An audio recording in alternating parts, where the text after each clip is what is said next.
Abanawa, Shabashamayim, Kwadash, Hayah, Shamka, Yahweh, Malakwatka, Taba'a, Ratazaka, Hayah, Aisha, Ba'aratazar, Kawa, Hayah, Bashamayim, Lathanawa, Lacham, Kal, Yawam, Wasalachnawa, Chawbwathnawa, Kasalachnawa, Chawbwathyanawa, Wala'a, Tabia Anawa, Manasaya 1, Abal, Hawashayanawa, Mayan, Rai, Kaya, Laka, Hamalakwa, Wa'ala, Wa'atapa Arath, La'ai Walamyam, Aman.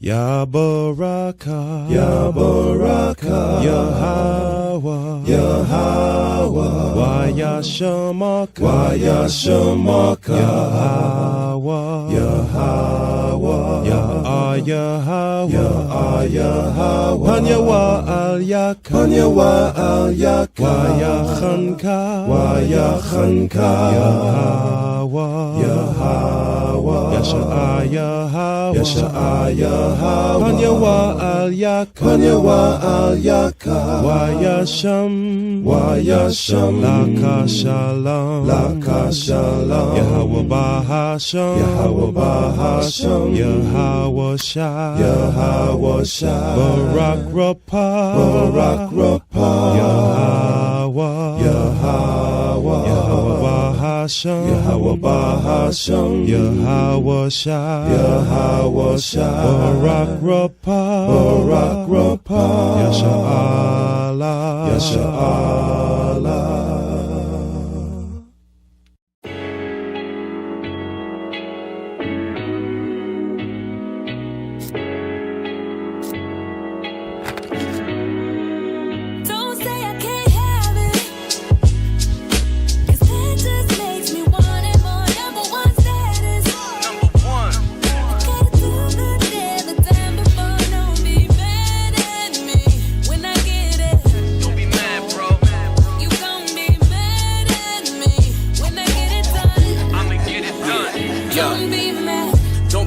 That an Israelite made it. The suckers gon' talk, the cowards gon' hate it. No matter what they say, I'ma go get it done. There's really no choice if you from where I'm from. Some people gon' be glad, others gon' be mad. You juicing off the hate and relapse, so you need rehab. I could show you things, all you see is the rings. Don't get blinded by ice, my brother. Pick a lane, learn a skill that'll get you very well paid. Investing in trades like a monopoly game. All you need is your brain and be willing to change. You'll have obstacles in life, but don't look at it strange. Adapt to your environments, get well rounded. In the laws of the Most High, stay well grounded. Things happen and life goes on. Let the haters hate while you stay strong. Don't say I can't have it, 'cause that just makes me want it more. Number one status, Number one. I gotta do good there the time before. Don't be mad at me when I get it. Don't be mad, bro. You gon' be mad at me when I get it done. I'ma get it done. Don't be mad. Do what you need to do, there's a king in you. But if talent don't work, it won't be useful. I remember the times of free school lunch. Whatever we didn't eat, moms took it for our brunch. Pops was working hard, now I know how it feels to have extra. He used to bring us meals on wheels. If you know, you know. Free things was a major help. That's why anytime I get, I always try to help. Those who are in need, who know are sincere. It makes me feel good when they smiling from ear to ear. Let them be mad, I'm bearing my cross. All my failures was a lesson, never counted a loss. Edomites make way, cause they know I'm a boss. Sitting in the Lambo, while they sit in the porch. And they wondering how, so they try to converse. The ones that smile in your face are usually the worst. Don't say I can't have it, 'cause that just makes me want it more. Number one status, Number one. I gotta do good there the time before. Don't be mad at me when I get it. Don't be mad, bro. You gon' be mad at me when I get it done. I'ma get it done. Don't be mad.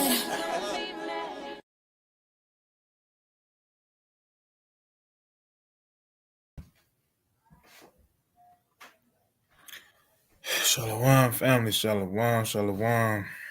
Shar Shabbat. Let me change this layout real quick. Shalom, y'all. All praise to the Most High for another Sabbath. All praises. Just want to give all honor, glory, and praises to Yahweh by way of His Son Yahweh Shai. Thankful to be here, in front of y'all on your TV screens, your phone screens, wherever you streaming from. Most High willing, today's lesson is edifying, for the people, right? But you can go ahead and add anything because we're gonna go right into it because I got a couple longer videos, right? Really, it's only two videos or whatever, but we're gonna get through it. We're gonna get through it all. Shalom. Shabbat Shalom. To all the brothers and sisters, happy Sabbath. Glad to be here again. Long week, but great day. That's where it is, where it stands. The Most High Day on Sabbath day, beginning of it to the end is the best day. You know what I'm saying? So I can't never complain. Appreciate prayers. Appreciate sending out more prayers out to others too. So continue to pray. Continue to pray for one another, and let's get this ball rolling. All praises, y'all. So, as y'all can see, if y'all didn't see the thumbnail beforehand, right? It was just a picture of what the world will call Thanksgiving dinner. All right, had your normal turkey, all that stuff on there, right? So this is not about food, and this is not strictly about Thanksgiving, right? Although it will be mentioned just because, it is literally coming up, right, next week. So a lot of our people could be on the fence about it. You got some Israelites that, ask themselves, hey, should I still deal with my family on this day? Should I, go over there and eat with them? Should I eat and leave? Should I go get a plate? Anything like that, right? So I'm not going to go into, whether you can eat or whether you should or shouldn't eat, right? But what I am going to go to is just the wickedness behind it and how it ties directly into the wickedness in the scriptures and how it even ties into the Molech, right? So first and foremost, we're going to let me share my screen. We're going to start in the book of Psalms.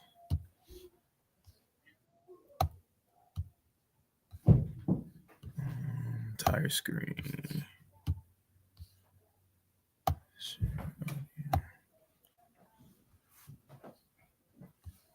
All right, so we're going to start in the book of Psalms, chapter 37, and I want just verse number 7. All right. Book of Psalms. Hold on. I'm hearing myself. You guys want Say that again. You got one of those sound features up. Hear myself. No. Let me make sure though.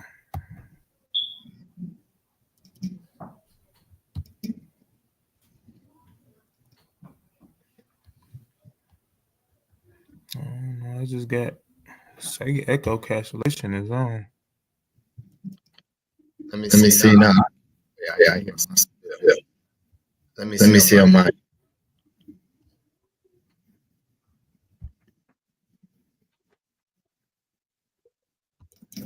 Yeah, you sound fine to me. Can you hear me? Okay.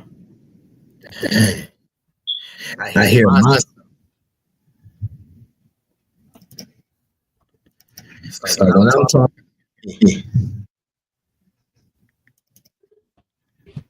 Yeah, that's all. That's what these dang on updates, man. Yeah. What did it do? Leave it on echo. Right? Yeah, I left it on there. Yeah, no matter. You know what? Might be. I'm gonna jump out and in. I seen this. All right. So, hey, you know what? Did you text it out earlier?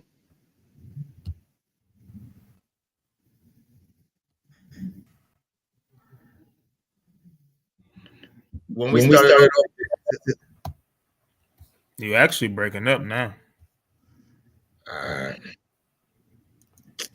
This is crazy. Yeah, just leave out and come back in.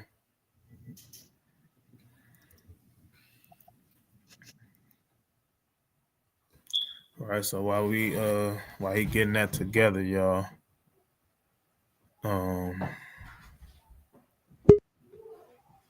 I wonder. Can you hear me? Okay. Yeah, I'm there. Yeah. All right, let me try. Let me see this. All right, try it now. All right. I don't hear myself. I'm good. Okay, so that's I think I'm gonna have to. I know what I'm gonna have to do, because that was the shared screen, and the mic was unmuted for that one. So Okay. that might have been why. All right, I'm about to say, yeah, I don't hear nothing. Now I'm good. Okay, so when I play the videos, chat, I just want y'all to let me know if y'all can hear when I do play start the video, right? But as of right now, we're just gonna go into the scripture. All right, so go ahead. All right, All right, this is the book of Deuteronomy, Salakia. This is the book of Psalms, chapter 37 and verse 7.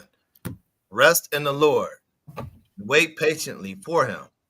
Fret not thyself because of him whom prospereth in his way, because of the man who bringeth wicked devices to pass. All right, so rest in the Lord, right? And this is what we have to do as Israelites, right? A lot of us are impatient. And when I say a lot of us, I'm including myself, right? Because I want this place to come to an end right now, right? Because I'm tired of being here. I'm tired of having to, deal with our people day in, day out, every Sabbath when we out on the street corners, on highways and byways. And it seems as if nobody's listening, right? So just like anybody else, anybody's going to kind of get tired of it, right? Look at Moses. Moses was pissed off.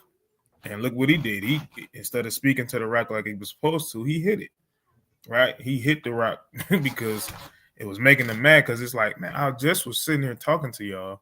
And y'all, as soon as I leave, y'all go off and do something stupid, right? So we got to be patient, right? Don't worry about the person that's prospering right now. Somebody's, celebrating all of these different holidays, and it seems as if God is continuously blessing them, right? It seems that way now, right? But the Most High says, fret not, right? Go ahead. Cease from anger and forsake wrath. Fret not thyself in any wise to do evil. Mm-hmm. For evildoers shall be cut off. But those that wait upon the Lord, they shall inherit the earth. Right. That's what we hoping for, right, Reed? For yet a little while, and the wicked shall not be. Yea, thou shalt diligently consider his place, and it shall not be. All right, just a little bit longer, y'all. A little bit longer. Right. So I'm not gonna wait too long to get into the videos, right? So before I get into that, right, I want to get the book of Leviticus. The book of Leviticus, chapter 18.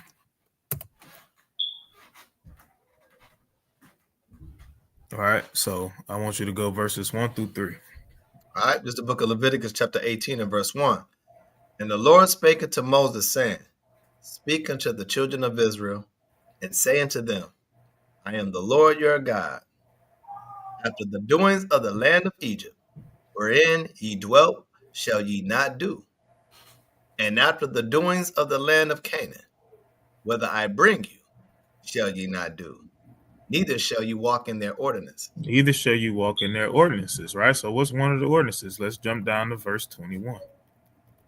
All right. Verse 21. And thou shalt not let any of thy seed pass through the fire to Molech. Mm-hmm. Neither shalt thou profane the name of thy power. I am the Lord. Right. So this is one of the things that was happening, right? And the Valley of Hinnom is where we used to take our children down and offer our children literally as a sacrifice to these other so-called gods or deities, right? So I read that first. That's actually going to be the second video I get into, right? First one is the quote-unquote real history of Thanksgiving, right? So I'm going to slide over here. This video, I'm not going to listen to it, have y'all listen to it all the way through. I'm going to kind of jump back and forth, right? Because he's going to give you some BS, right? I'm going to just tell you off top.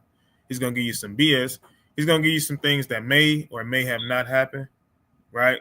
But ultimately, he's going to tell you that, hey, Thanksgiving is not pagan. That's what he's going to tell you, right? But I'm going to just go ahead. Let me know if y'all can hear.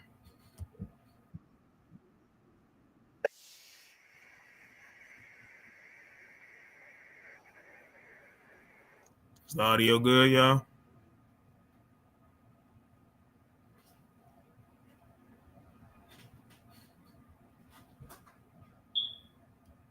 Was he supposed to be talking right away? They can't hear it. Yeah, he was talking. So I know what I'm going to do. I'm going to have to mute my mic and then unmute.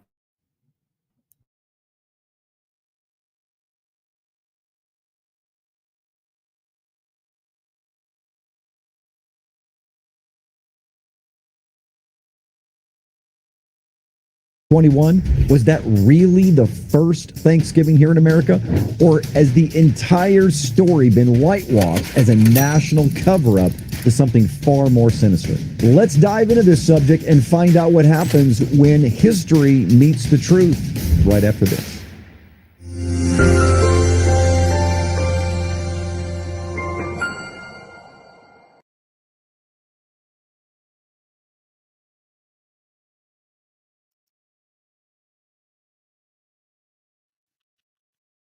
I heard.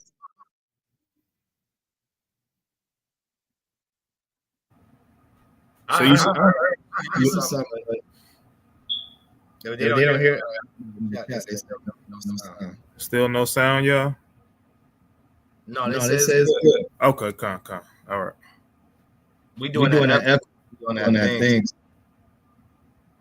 All right.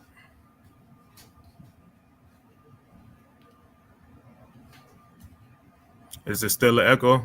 Or are we good, y'all? Man. Yeah. Echo.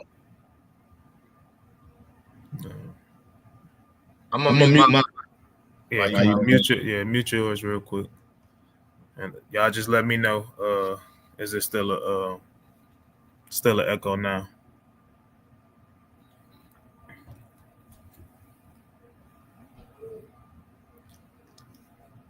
It might be all right. I just don't want to, because I want to be able to stop it and talk to y'all, so I don't want to mute my mic all the way. Oh, no echo. All right, so, yep, I'm going to go ahead. Yeah, Mike Allah. Yeah, you got to stay muted, Mike Allah. If you want to come off and make a point, that's cool. But just let me know, and then I'll mute my mic once you do it.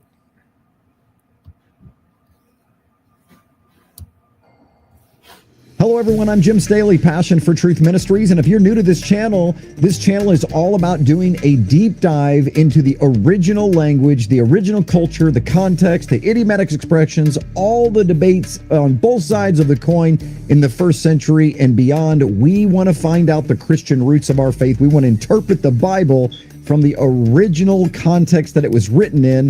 And all of that goes all the way back to the Hebrew. And that's what we do here. But from time to time, we dive into specific controversial subjects and try to see where history meets the passion for truth, or our passion for truth, I should say. What does the truth actually have to do with how we live our lives as believers? So this channel is really not for non-believers. It's for Christians. It's for those who claim Christ as the Messiah. So, like I said, from time to time, we dive into the topics of Christmas and Easter, the origins of Halloween and St. Patrick's Day, Valentine's Day, and everything in between. We want to discover why we do what we do, because as believers, we do what we believe. And so we need to find out why we believe what we believe. Where did we believe what we believe? In other words, where did it come from? And is it kosher? Does God put his stamp of approval on everything that we're doing? Because actually, when it's all said and done, it's not about us. It's not about how we feel. It's not what this means to us or that means to us. It's about what he thinks. It's about what he feels. And today is no different. This broadcast, we're going to uncover and expose the real truth of Thanksgiving, where it really comes from, and it's not going to be what you think. So no matter what side of the coin you're probably on, you're probably not going to hear what you want to hear, but we are going to talk about the truth. So far as I'm concerned, the truth can only do one thing, and that's what the Bible says: set us free. All right, let's take time to uncover the traditional story of Thanksgiving, and along the way, we'll find out what's true and what's not true and what's absolutely true. So it all starts in September of 1620, where a small ship by the name of the Mayflower departed from Plymouth, England. It carried about 102 passengers from various mixed Puritan, separatist, religious belief backgrounds, all seeking religious freedom from the Mother Church of England. Now, you have to understand the Puritans were a sect that came out of the Church of England. They said, hey, we don't want to conform to the Church of England. We want to have our strict belief systems, and we want to have a country or a land of our own where we could celebrate what we want to celebrate and worship God in the purest of fashions, not along the party lines of the Church of England. So that's a little bit of background of the Puritans, although much more could be said. But as it relates to this story, well, the journey lasted 66 days. It was an extraordinary, difficult, and arduous journey. And they landed, unfortunately, far north of their intended destination of the Hudson River. Imagine being able to build an app with your name on it, just by thinking about it. Meet Base 44. In Cape Cod. Right, so as we can see, just so far, just to summarize everything, basically, he's saying that, what's the guy named? Christopher Columbus, when they sailed the seas, they was looking for religious freedom. Right, and they came upon the land, apparently, where apparent so-called Native Americans were, right? So that's what we got so far. It wasn't until a month later that the Mayflower crossed Massachusetts Bay, and the settlers began to produce and create what's called the Plymouth Colony. From there, it was wintertime, and it was winter indeed. It was brutal, it was difficult, and it was deadly. Many of the settlers decided to stay on board the Mayflower, while most died of malnutrition, they died of starvation, and they flat out died because it was freezing cold. Well, it was about that time where they were unexpectedly greeted by a member of the Abenaki tribe who spoke English. Now, here's where the gloss over happens. Let's ask the question, why did this member of the Abenaki tribe speak English? Because they had already been there for over 100 years, since 1492, and the English have been coming over many times in peace, sometimes kidnapping Native Americans, taking them back to England as slaves, teaching them English, and then bringing them back to teach them and to help them navigate. And lesser words than what he used, to use them as a plant, right? To get the other so-called natives to turn on the natives or accept the so-called Europeans. Why? Because they was getting their butts whooped, right? Just flat out. They was getting their butts whooped. That's why those type of things will happen, right? But let's keep going. The New World. So there was a bittersweet relationship already happening for well over 100 years before the Puritans even showed up. That is not really talked about in American history, but that's going to come in really, really handy and very important as we move forward. So after a successful corn harvest in November of 1621, Governor William Bradford, who's the governor of the newly budding Plymouth Colony, decides to organize a feast to celebrate the bounty and invited their Native American allies, including Massasoit, the chief of the Wampanoag tribe. This event, which lasted for 3 days, is often remembered as the first Thanksgiving. But was it? And that's what we're going to be talking about in just a few minutes. I'm going to suggest that the Pilgrim event of the Thanksgiving origin is not the origin of Thanksgiving at all in America. It's just part of the story, but the real story is being left out. And another story is taking its place and weaving in and mucking up the whole thing. We're going to discover the truth, the whole truth, and nothing but the truth. And you can decide. All right, so I'm going to stop it right there because a lot of us know the story. If not, you can definitely go and check out this video. Just rewind it to get the title and name, right? So I want to stop it right here because we know the story of, you know, the Pilgrims coming or whatever. At first, they sat down, they ate together, they did this, they did that, so on and so forth. So all he's finna get ready to say, right? They're saying that that was the first Thanksgiving, right? He is going to go into a history of them literally, murdering the Native Americans, things of that nature, right? But we're not going to go into that whole spiel. All right, we're going to get to what he feels is the real Thanksgiving, right? So let's go. Where are we? Let me see. Oh. About right there. Eve to me is basically freedom. It's a giant open universe where you can do what. Even in America, when we came home from war, we had a parade. Or when a baseball team wins the World Series, there is a World Series parade. It is just natural within human inclination to celebrate victories. And this was... So let me pause that just to catch y'all up to the last part he was talking about. He was just saying whenever we would win a war, we would celebrate, so on and so forth, right? We can find that when we think about the destruction of Nicanor, right? When we think about Feast of Dedication, we can find that. We celebrated, right? When we got out of captivity, Passover, right? We celebrated when our enemies was overcome, right? We had a celebration. We often had a feast, right? So that stuff is truth. So what he's getting ready to talk about, what does that got to do with us, right? Let's keep going. So different in the American Revolutionary War. So during the American Revolution, the Continental Congress designated occasional days of Thanksgiving. In 1789, President George Washington issued the very first official Thanksgiving proclamation, encouraging the nation to give thanks for the successful conclusion of the Revolutionary War and the ratification of the United States Constitution. Now we come to 1817, where New York became the first state to officially celebrate Thanksgiving, or a day of Thanksgiving. And although there were many other states that followed suit, most of the states in the South did not have this tradition. And this is where things get interesting. In 1827, the author Sarah Josepha Hale, who was the author of the most famous story, Mary Had a Little Lamb, she actually was so impacted by celebrating Thanksgiving each and every year that she, for the next 36 years, wrote... Let me pause it one more time, y'all. So notice what he said. He says that in the South that they didn't really celebrate Thanksgiving like that, right? And we know how they redlined a lot of these things, right? A lot of the tribes of Reuben would be down in the South, you know, whether it be Oklahoma, Florida, so on and so forth, right? We know that they inhabited that area. So, of course, they want to be celebrated, right?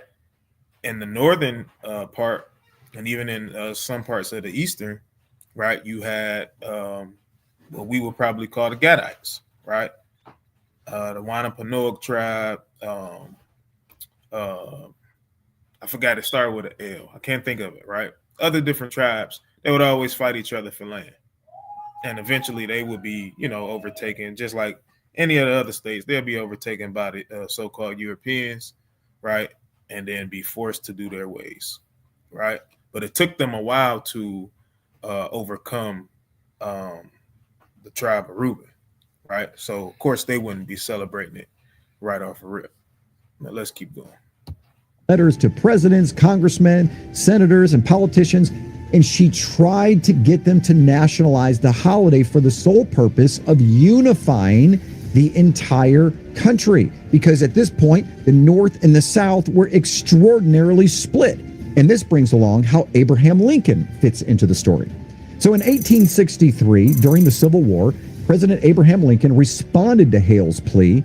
After 36 years of writing letters, she finally won her way, and he declared Thanksgiving a national holiday. His proclamation called for a national day of thanksgiving and prayer to help the nation be unified and healed from what just happened in the war. Lincoln set the date for Thanksgiving as the final Thursday in November. Interestingly enough, that's the same date that George Washington, our first president, set. The holiday was observed on the last Thursday of November for almost 80 years, all the way up until Franklin Roosevelt. He decided he was going to move it 1 week earlier in an effort to increase sales to help people get out of the Great Depression. But there was so much opposition to changing what had already become a national holiday and a tradition for families around the country that 2 years later he reversed his position and finally secured it into American history as the last Thursday in November. And that's where it is today. All right, what I want to talk about now is the elephant in the room. Think about the logic. We are told that the first Thanksgiving was 1621 with the Pilgrims and the Native Americans and Squanto and that whole story that we just went over. But the truth is that George Washington instituted the first Thanksgiving as it stands today on the fourth Thursday in November. And the reason he gives has nothing to do with Pilgrims, has nothing to do with Squanto, has nothing to do with Thanksgiving turkeys or Pilgrims at all. It has to do. If it has nothing to do with it, ask yourself, why is it included in the celebration? Why isn't Thanksgiving more of a Memorial Day type celebration, right? Or a Veterans Day type celebration? Why is that? If it has nothing to do with turkey or anything like that, right? We know, and I'm not saying what the guy's saying right here is 100% false, right? It's truth to it, but it does have something to do with what he said that it doesn't, right? So this is the point of playing this video, so we can tie all of this stuff together, right? Even while they're lying, right? They're going to give you the truth while they're lying, right? They're going to make the truth seem like a lie, right? And vice versa. With a victory over England in the Revolutionary War and the signing of the Declaration of Independence and the Constitution of the United States. If you can't quit the P word, I want to let you know that Scripture tells us that the War of Independence was his reason for Thanksgiving, and he chose the fourth Thursday in November to do so. So to go back and rewrite history as what the origin is 1621 is to miss the real reason why it became a real national holiday in America. It was not at all because of the Pilgrims. It was because of the War of Independence. That is the earliest that we have of a legal holiday being declared by a president of the United States. And interestingly enough, he never mentions the Pilgrims.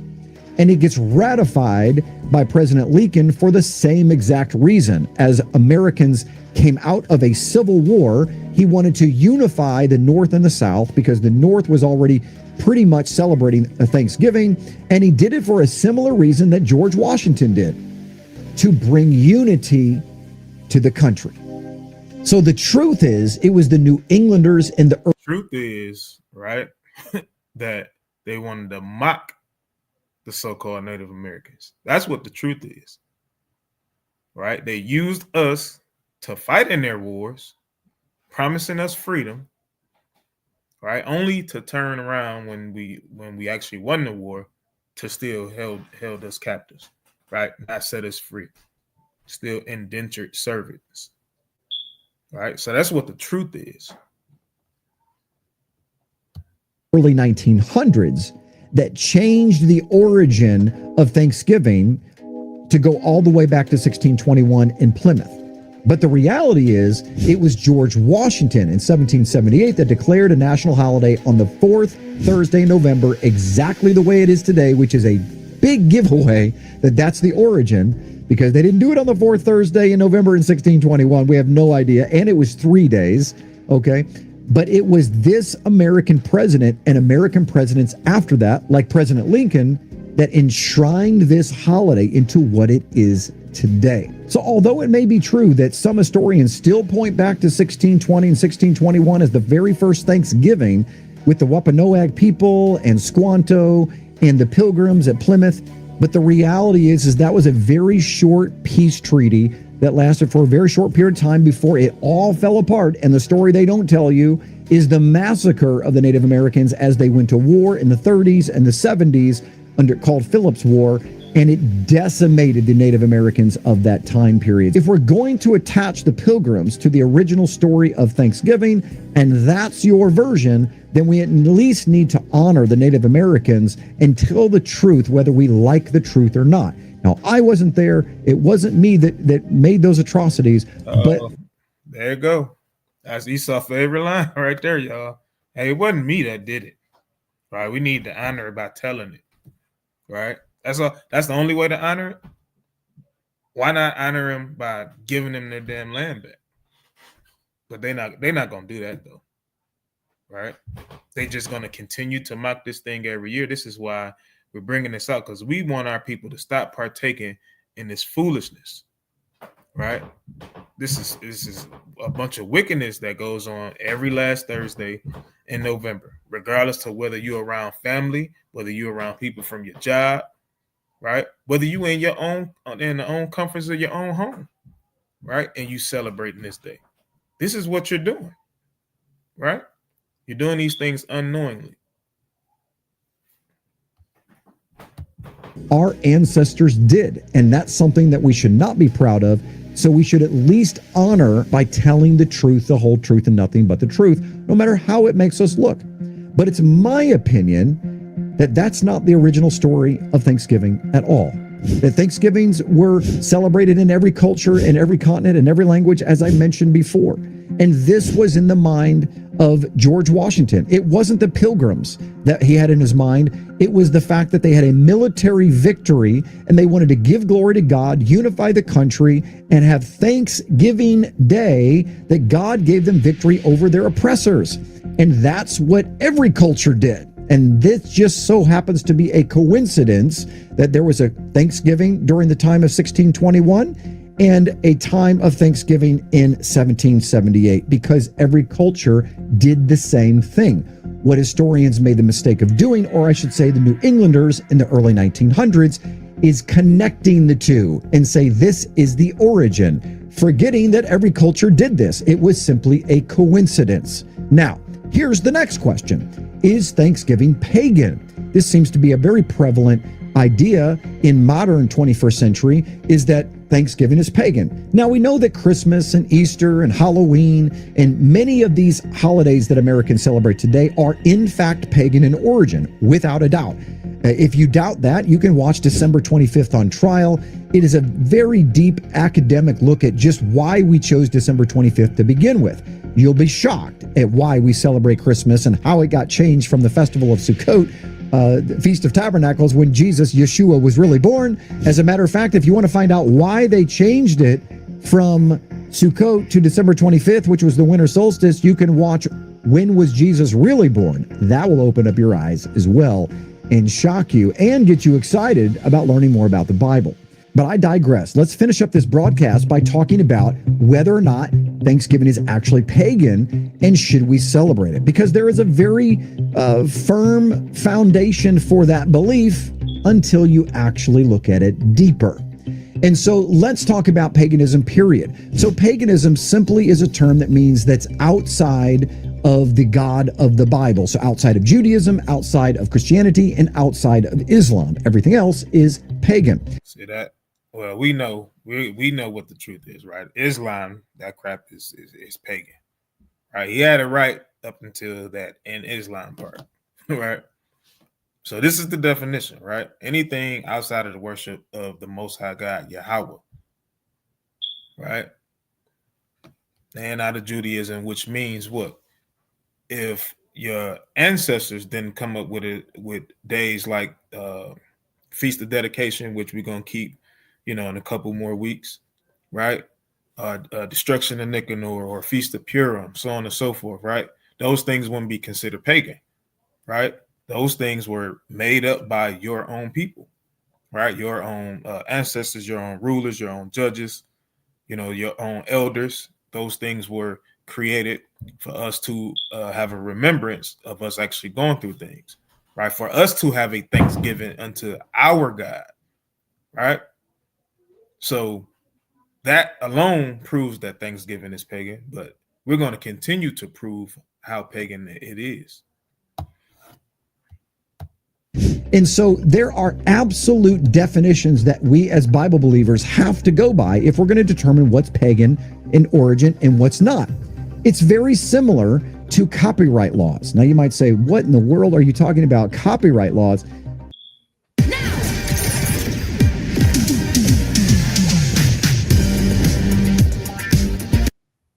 In American copyright laws, you can't just copyright something that's generic. For instance, you cannot copyright the title, The Songbird, because The Songbird is too generic of a title. It has to be very specific towards a company, title, or a product. It has to be very specific, okay? This is why Christmas and Easter are definitely pagan, because they were very specific pagan dates by the Roman pagans towards their pagan gods with specific details that outline those festivals.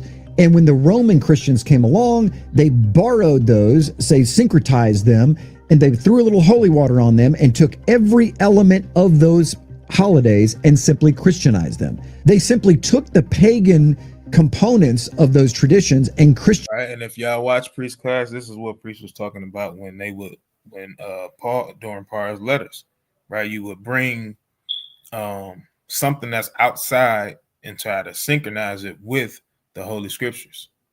You know what I'm saying? And you, just like Easter with Passover, right? And then Christmas with the birth of Christ, right? They try to put that stuff together and it doesn't fit. It's nowhere near the same thing, right? They hide the meaning. They try to put our meaning on the surface and then hide the real meaning underneath, right? And they make it appealing mainly unto children, right? That's who it's really for. Because when you think about it, with Easter, they try to promote these Easter egg hunts. You know what I'm saying? With the 4th of July, they do what? Promote fireworks. Those ain't excited at no dang on fireworks. Who cares? Right? Halloween, they promoting candy to the children, or you get to dress up, have fun, run around, right? And then that night, the adults get to do all the wickedness. Then you got Thanksgiving. That's, I wouldn't necessarily say that they try to promote that type of stuff to children, but definitely Christmas. Look at the gifts, the gift giving alone. It's about giving toys. It's about loving on your children, loving on your loved ones, so on and so forth. They try to promote these things, right? So all of this stuff is wicked. It's paganism. Them, but they kept the pagan traditions. And again, I encourage you to watch December 25th on Trial, or even Truth or Tradition, which will really shock you and rock your world. But it's my belief that Thanksgiving is different. Although there's pagans that had days of Thanksgiving for thousands of years, that doesn't make it pagan in origin or forbidden by God to celebrate it. Why? Because it's too generic. Think of the ramifications. Because pagans have a Thanksgiving day to their God, we're saying Christians can't give thanks to their God because pagans did? No, just like a trademark has to be specific, so the holiday must be specific. And Thanksgiving is not. It's generic in every way. That's why I said every culture, every language, every tribe and tongue had a Thanksgiving day. It's just generic. Think about this. If we're going to take the definition of paganism and say just because the pagans invented it, we can't do it or use it or celebrate it as Christians, we're in actually big trouble, because wedding rings were actually founded by pagans. I'm gonna get rid of this, y'all. Let me fast forward real quick, because He mentioned something towards the end of this video.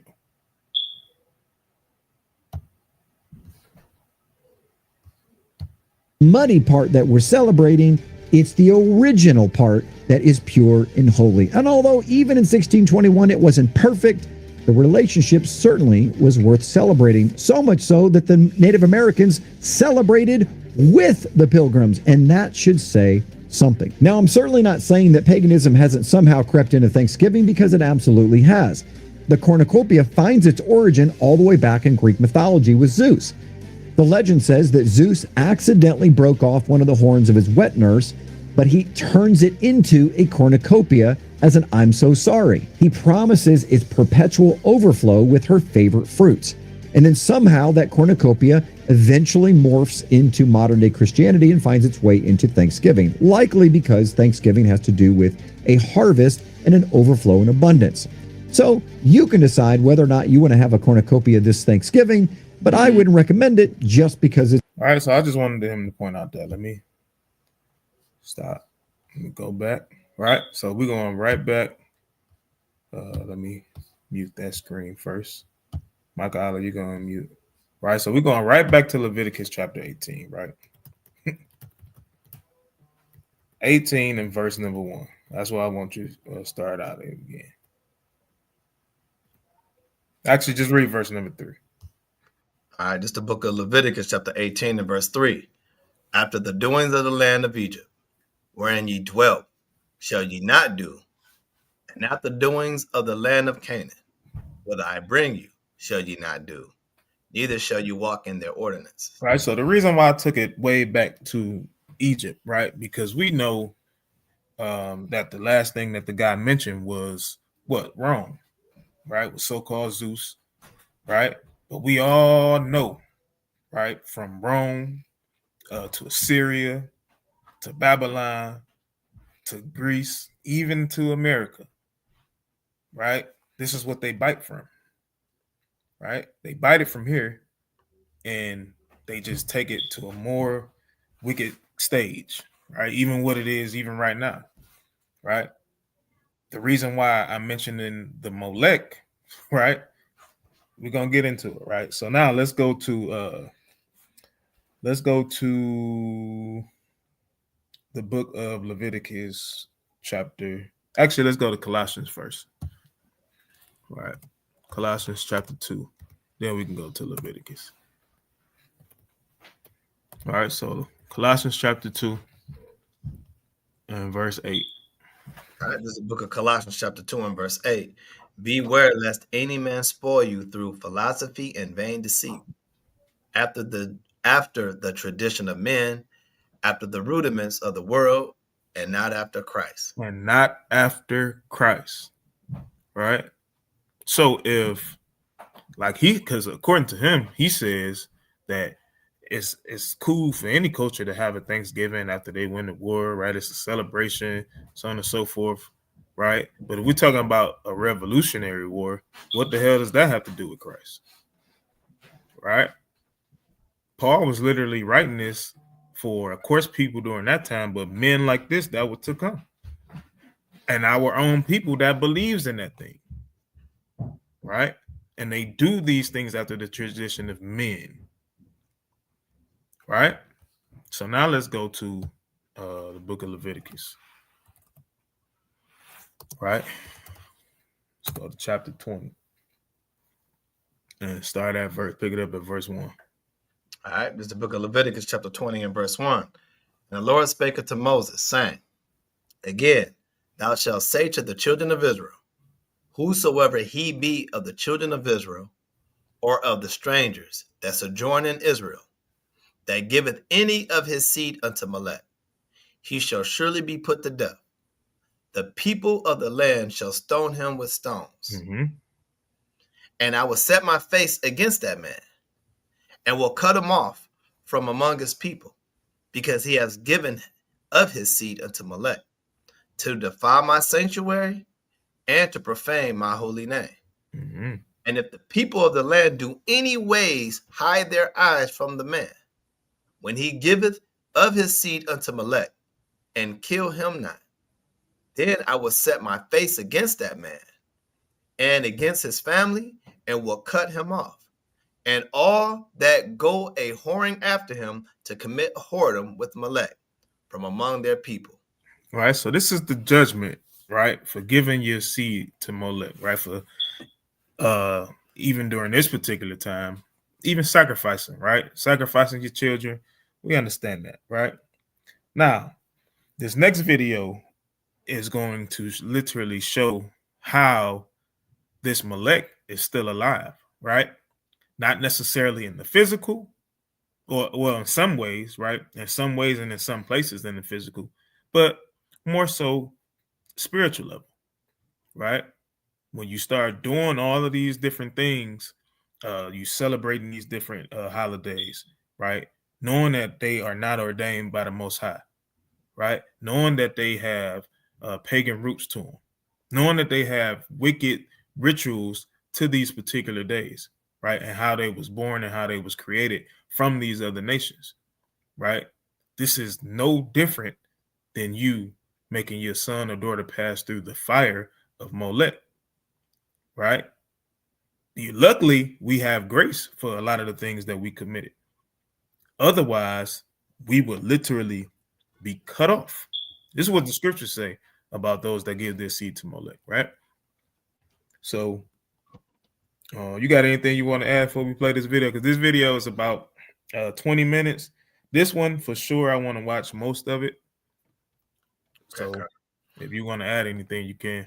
All right, let me get a couple scriptures first. Let me get Exodus 32:9, right? Because playing upon tables, man.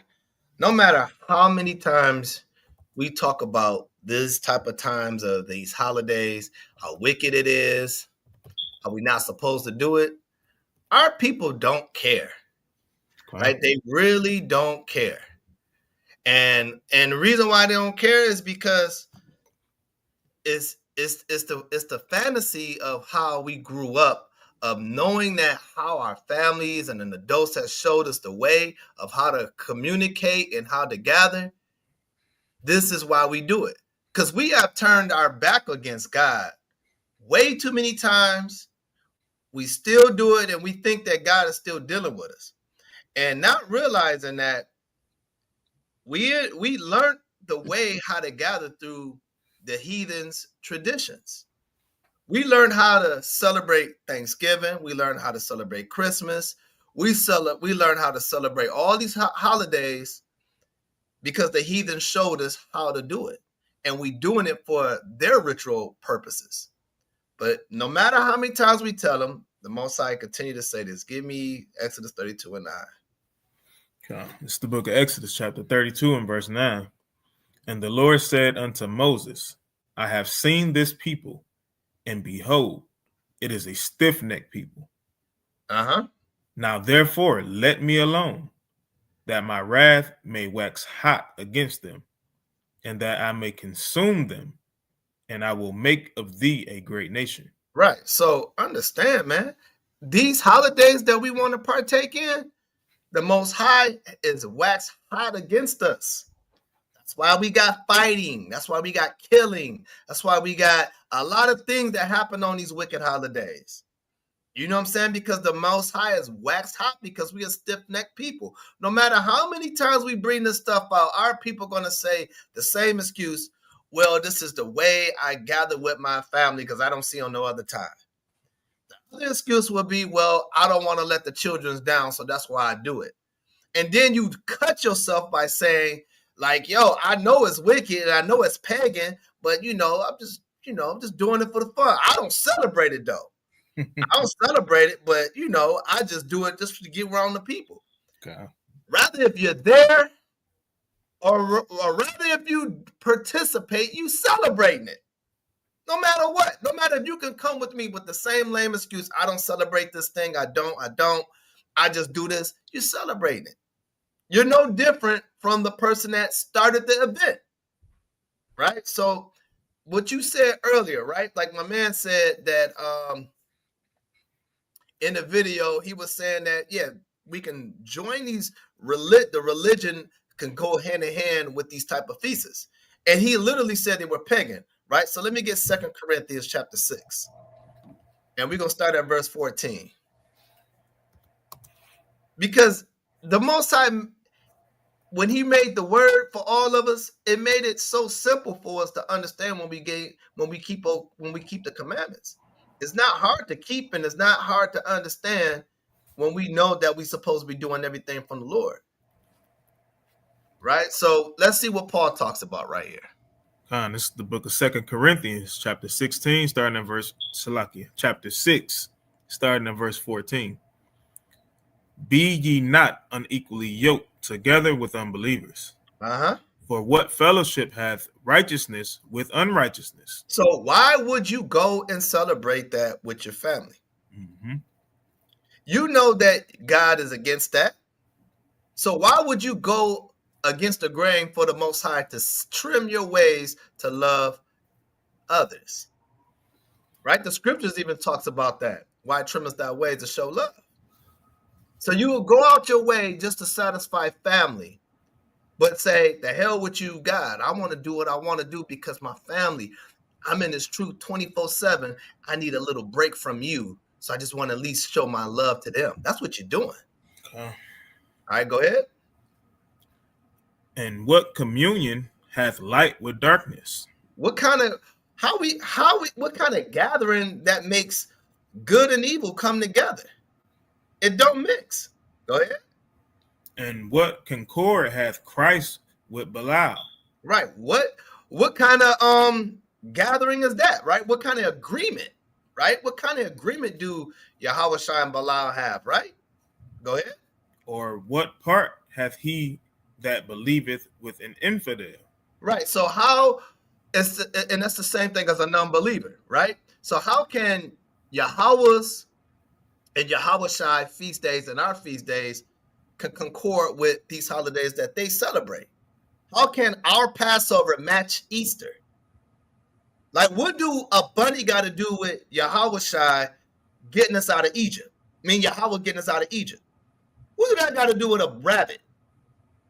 Right? What do that got to do with him dying on a cross?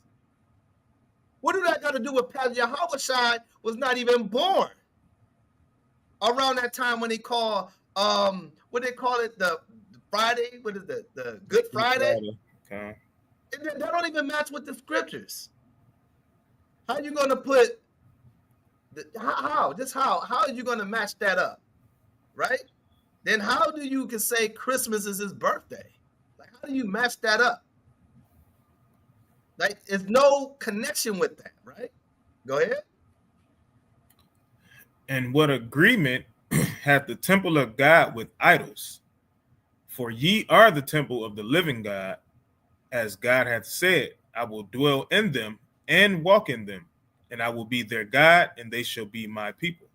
And if God said that we're not supposed to do what these other nations doing, then why are we doing this? And a lot of our people will tell you dead in your face and say that this is a pagan holiday. And it just shows that they don't care. Like, you really just saying like, hey, I don't care if God says we're not supposed to do this. I know that, but I'm going to do it anyway. That's what you're doing. Go ahead. Wherefore, come out from among them. He said what? Wherefore, come out from among them. So don't even gather with them. Don't feel bad that these days is coming up and they want you to come together. Come from among them. Don't be around them. Don't tempt yourself and say, I know where I'm at. I'm 10 toes in, so I'm not going to fall into the folly. Right? The Most High, not Most High, Paul telling you, come from among them. And what? And be ye separate. Find a way to connect with your brother and sister around this time. Right? Go ahead. Said the Lord, and touch not the unclean thing. Right, so don't even go over there and touch anything that's unclean, because when you go in that person's house and they got all those things going on, everything is unclean. No, everything is unclean. And I will receive you, and will be a father unto you, and ye shall be my sons and daughters, saith the Lord Almighty. Because God's children is the ones that obey. If you don't obey God, you're not his children. You're not acting like his children. You're acting like the heathen. So God doesn't have a connection with the heathen. So the heathen and the Israelites, we have no agreement together. So we have to be mindful of that. We got to take that mindset off and say, hey, it's just the day where I can spend my time with my family. And if you know what Mosai said not to do, then you continue on not doing it. And I'll land there. Okay. Right. So before I get the video, I just want to go off of the point that you just made. You just talk about them trying to celebrate, right? So read this, Proverbs 24:17. Read that. All right, this is the book of Proverbs, chapter 24 and verse 17.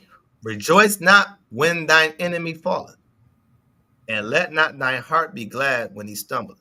Right. So we're not supposed to rejoice when our enemy falls, right? So we know that Solomon is the author of Proverbs, right? We know that the kingdom split after Solomon, right? We definitely know that the northern kingdom and the southern kingdom always had beef. There's always fighting, arguing with each other. We see that throughout the prophets. We see that when we get to the New Testament. We see the disciples having a problem, you know what I'm saying, when certain people went and was teaching the quote-unquote Gentiles, right, which was the northern kingdom, right? We seen them, so that would definitely make them our enemy. Why? Because they oppose against God. The Most High gave them a bill of divorce, right? Of course, we know that he eventually gave both of us a bill of divorce, but again, they got theirs first, so they were enemy. But literally, Solomon is giving us sound wisdom here when he says, "Rejoice not when our enemy falleth." What do you think you're doing when you're cutting that damn turkey on Thanksgiving? When you picking it up, even though we know it's just food, right? We know it's food. It's not the turkey that is that's an unclean meat, right? It's the reason for the celebration. We're not supposed to be rejoicing. We're not supposed to be all happy, right? Going around the dang on table talking about what you're thankful for. Not supposed to be doing any of that. That's rejoicing, right? That's rejoicing. So we're not supposed to be doing that. I just wanted to make that quick point. Okay. All right, so let me get into this, right?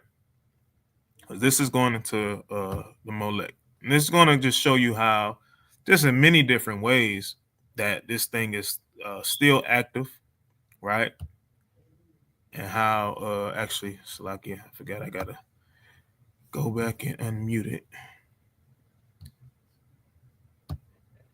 We got to learn the StreamYard all over again, yo. Okay, let me mute mine. Okay. All right, so here we go.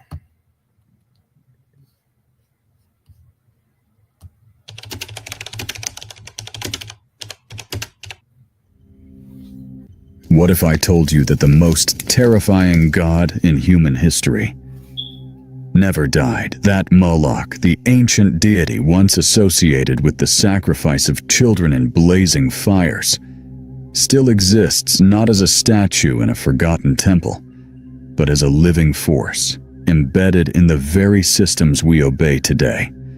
Before and Salakia, let me pause it right there at that point. Just had my golly, you can unmute real quick. I'm gonna pause it at that point. I'm gonna go right back into the video, right? So I just want to point out something that he just said, right? So let's go into the scriptures, right? Because he talked about that idol, or he said the word God, right? Standing in the temple, or not standing in the temples no more. Let's see something. Let's go to the book of 2 Kings,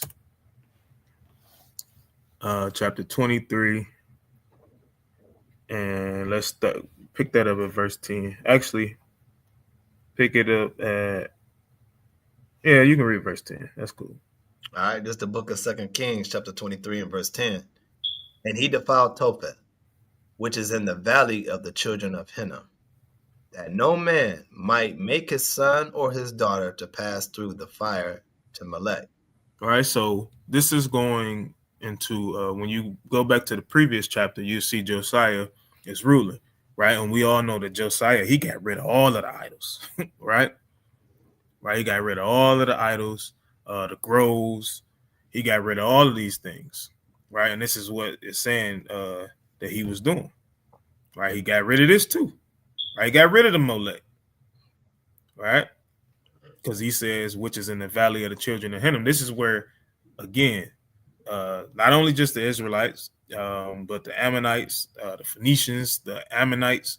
This is where they would take their children, right, to go pass through the fire and literally sacrificing them, right, putting them in, you might as well call it a huge oven, right?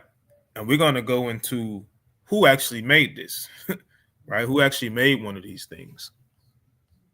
But before we get there, let's go into this. Sluggy. All right, here we go, y'all. This is myth or conspiracy. Listen carefully. This isn't about superstition. This is about pattern recognition. This is about power. This is about you. In nearly every civilization that rose and fell, there was a god who demanded something precious in return for control. Victory or prosperity. Moloch was one of the oldest and most brutal among them. Worshipped in secret rites and public rituals, he symbolized the horrifying trade-off sacrifice, what is most sacred in exchange for worldly gain. And though the fire pits of the past are long extinguished, Moloch's hunger has only evolved. Today, you won't find him in temples of stone. You'll find him in boardrooms. If you're a producer who hates AI, this plugin might change your mind. This is Reimagining CoProducer. You can take any sample, algorithms, and the hidden architecture of the systems we live in. Every time we sacrifice truth for comfort, children for productivity, humanity for efficiency, we invoke Moloch. And here's the shocking part. That you sacrifice when you're keeping these holidays, right? Thanksgiving, Christmas. We know them. We're not going to name all of them, right? When you're keeping these things and doing these things, you're sacrificing truth for comfort, right? It will make you, quote unquote, like especially in the beginning of your walk, it makes you uncomfortable to go around your family knowing that your family is talking about you like a dog. But you love them. You love them so much that you want to give them the truth.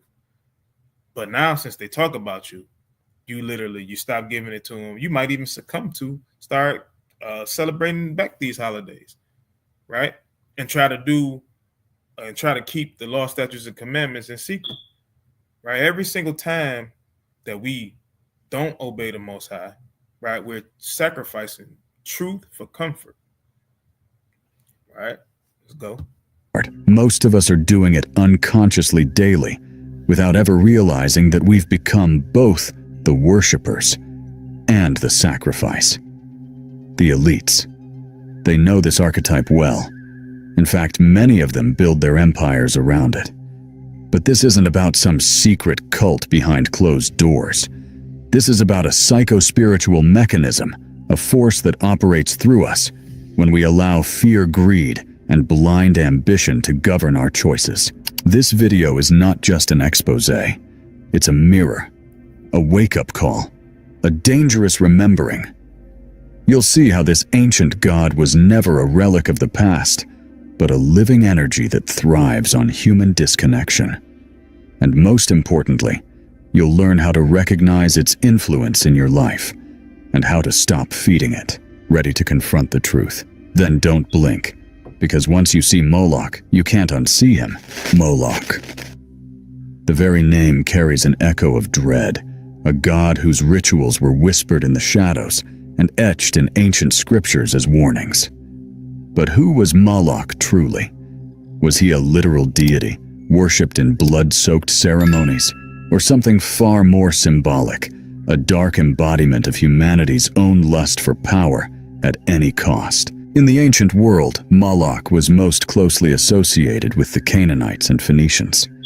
Biblical texts mention him as the recipient of child sacrifices in the Valley of Hinnom, where parents would offer their own sons and daughters to appease this insatiable force.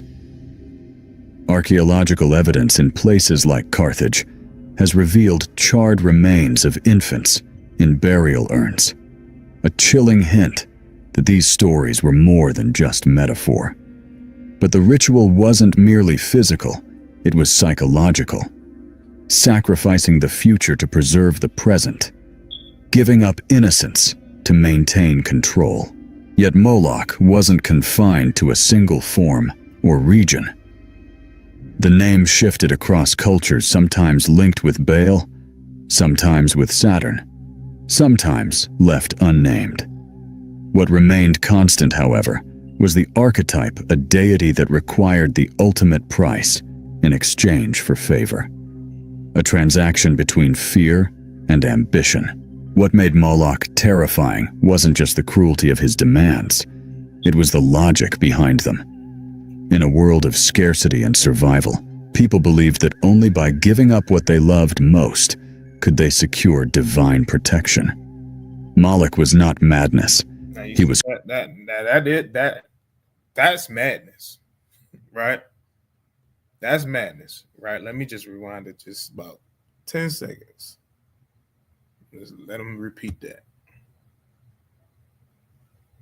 trade-offs and brutal efficiency. And herein lies the danger. Because when the logic of Moloch begins to make sense, when the sacrifice of the sacred becomes justified in the name of progress, convenience. Slakia, y'all didn't do it. I thought it did it.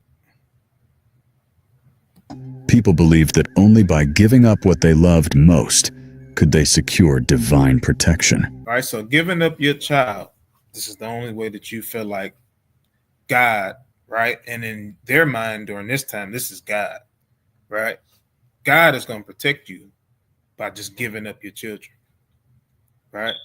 Offer your children to me and I'll protect you, right? We know, this is why it's so important for us to read the scriptures and know the God of the Bible, not the God that the Christian church tell you about, right? Not how our people always love to say, God, why did this 2-year-old baby have to die in the shootout, right? Yes, are those things sad? Yes. But when you understand the God of Israel, you will grow to understand why things happen, right? I'm not saying that should replace any sympathy that you may have or may feel, right? It's not going to replace it, but you'll understand it, right? And it makes it better. You'll be able to explain, hey, these types of things are happening because God's people are not keeping his commandments, right? They're believing by giving their children to these idols that they're serving God. They're believing that Yahweh birthday is December 25th. So we're going to give gifts to our children, right? When in actuality, when he was born, yes, the wise man brought gifts, right? But did everybody get gifts? Did Christ's brother, did he get gifts? Did his cousins get gifts? Right? Did the disciples that wasn't necessarily his disciples yet, right? Did they get gifts? Right? I'm saying all of this so we can make sense out of these holidays, right? But let's keep going. Moloch was not madness. He was cold strategy, a god of systems trade-offs and brutal efficiency. And herein lies the danger. Because when the logic of Moloch begins to make sense, when the sacrifice of the sacred becomes justified in the name of progress, convenience, or stability, then we are no longer talking about ancient history. We are talking about modern life. We talk exactly what I'm saying. When you start to become successful, and you're having these huge, whether it could be huge celebrations, right? Or it don't even got to be, because everything ain't monetary, right? You can be rich, just in your family. Your family love you. Y'all always gathering together, so on and so forth. You always had a particular person's houses you wanted to go over on these particular holidays. Like me, myself, for sure, Thanksgiving, I was always with my dad, right? When I was doing it or keeping it. You know what I'm saying? But you just become successful in these type of things and hosting these events and doing these things. And now guess what? You don't even realize that you've just birthed spiritual wickedness, right? And that thing is growing at an enormous rate. And by you doing that, guess what? You're just feeding what we used to know as Molech, right? Not on a physical level, but what? On the spiritual level. About a force that never vanished, only adapted. To understand Moloch is to understand a recurring pattern in human civilization, one that disguises itself as order, but demands chaos. One that offers success, but asks for your soul in return. To truly understand Moloch, we must strip away the literal and look deeper into the metaphysical architecture of belief itself. Because Moloch was never just a bronze idol with outstretched arms and flames beneath. He is an archetype, a living symbol that transcends time, culture, and religion. A force that emerges wherever humans are faced with a terrible choice: sacrifice the sacred or lose control. Right. So what do you think are the entertainers of our time do?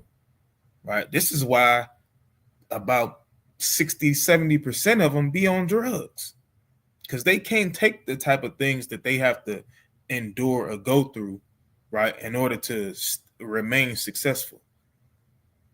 Right. They can't take it. So they trade their souls, just like you just said, until we always just call it, are you selling your soul, right? You selling out, right? Until what? Right now we can put a name on it, right? The Molech. You're selling your soul out to the Molech, right? Let's keep rolling, y'all. Esoteric traditions and depth psychology archetypes are not myths in the way modern people assume. They are primal patterns embedded in the human psyche, like ancient rivers that shape our thoughts, our societies, even our destinies. Moloch is one of these rivers. He is the archetype of blind sacrifice in the name of the greater good. The part of us that says it's okay to burn the child if it means the city survives. This force does not require belief to function. You don't have to bow to Moloch or chant his name. You only have to obey the logic he represents. That what is most human in you, your intuition, your softness, your playfulness, your connection can and should be traded for productivity, efficiency, or control. Modern thinkers have sensed this pattern too. In his essay, Meditations on Moloch, Scott Alexander describes Moloch not as a god, but as a self-reinforcing system, a race to the bottom, where every individual is trapped in a game they can't escape. We have got to the point where literally anybody can build a fully working app without knowing how to code. This is base. Where even if no one wants to serve Moloch, they do it anyway, because the system rewards sacrifice, not wisdom. Moloch then is not behind us. He is within us. He appears. And how does he reward that? Right? Sometimes it's in the form of money, right? Like we stated. Sometimes it's in the form of you becoming the favorite aunt or uncle or mom's house or dad's house that they want to come to and celebrating these holidays, right? You're receiving quote unquote love, which is really fake love, because it's not the love. We know what love is according to the Bible. That's not the love that you're receiving, right? So now you become the one that everybody, they travel to you to celebrate these wicked holidays, right? And you love opening up your home to do so. This is what you become, right? By keeping these days, right? By you being the sacrifice unto Molech. You're not necessarily dying right then and there, but we know what, according to Romans, that the wages of sin is death, right? So you keep piling it up, right? Keep on piling it up, and that's what's going to happen to you, right? You want to. There's in the moment a parent chooses the screen. You want to become a sacrifice, right? The Most High is really going to, burn you, right? Let me go back a couple seconds. Is within us. He appears in the moment a parent chooses the screen over storytelling. the prophet over people, the algorithm over art. And most dangerously, he disguises himself as necessity, as progress, as pragmatism. But naming the archetype is the first step in breaking its spell. Because what is unconscious controls you until you see it. And once you see it, the game begins to change. We haven't just inherited a myth, we've inherited a decision. And that decision is still being made every single day. You might think Moloch was left behind in ancient temples and forbidden rites. But he's not gone. He's simply evolved. He no longer demands fire. He demands your future. He doesn't ask you to kneel before an altar. He asks you to compromise, to optimize, to sacrifice without even realizing it. Today, Moloch hides in plain sight, operating through the very structures we depend on. Education, economics, technology, media, medicine, even parenting. Let's start with education. In theory, it's meant to nurture growth, but in practice, it's often a conveyor belt of standardization, preparing children not for creativity or consciousness, but for compliance. The spirit of play is sacrificed for test scores. The curiosity of the child is replaced with the anxiety of performance. We're no longer raising thinkers. We're producing data points. And Moloch smiles. In the corporate world, the logic is even more. Those scriptures literally tells us to raise up our children. Right? When we just, and a lot of us, I'm not going to say all of us, right? A lot of us are known for just sticking the phone in our kids' hands, sticking a tablet in their hands without ever talking to them, right, about the Sabbath day, right, what it is you're supposed to be doing, right? Why are we gathering on the Sabbath day? Why do I have fringes on your clothes, right? We don't talk to our kids about this. We just kind of make them do it. And then we give them a tablet, tell them run off, go play while we go have Bible study, right? Now, true enough, we can set aside time, right? Because it's a time and place for everything, right? But are we actually doing that? That's the question that we all need to ask ourselves. Is this what we're doing, right? Are we talking to them, whether they can read or not, right? Are we, even if they can't read, you can still talk to them about the truth, right? Why? Because the children have very great memories. They'll tell you that you said something like it could have been months ago, and it'd have been, but you said we was going such and such, right? So it's no excuse not to even have a conversation, right? So we always got to figure out these things and literally teach our children so that they don't just become a data point, right? I'm out the window. Yeah, I got you. You good? I want to get what you were just speaking about. You know what? No, just continue to go with your video. I'm gonna hold everything when I got back. So just go. I want to. Okay, cool.